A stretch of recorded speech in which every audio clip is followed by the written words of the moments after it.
नमस्कार, मैं हूं आसिफ खान और आप देख रहे हैं द नेशन न्यूज। इसी बीच एक और बड़ी खबर की तरफ रुख कर लेते हैं। बहराइच कैसरगंज तहसील क्षेत्र के ग्राम गंडारा में आज सुबह 4 लोगों पर जंगली जानवर ने हमला कर उन्हें घायल कर दिया। ग्रामीणों ने शोर मचाते हुए और हमलावर घायल करने वाले जानवर को लाठी लेकर दौड़ाया तो जंगली जानवर भाग निकला। इस दौरान गांव में लगे सीसीटीवी कैमरे में भागते हुए वीडियो कैद हो गया।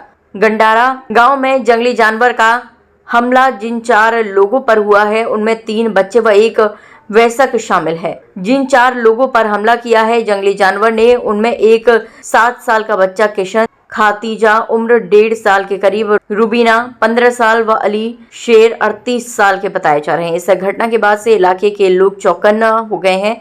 मौके पर ग्राम प्रधान व अन्य ग्रामीणों ने पहुंचकर सभी घायलों का इलाज कराया है। इस बारे में ग्रामीणों ने बताया कि जंगली जानवर ने 4 लोगों पर हमला किया है। इसकी जानकारी वन विभाग को दे दी गई है। मौके पर पहुंची वन विभाग की टीम जांच पड़ताल कर रही है।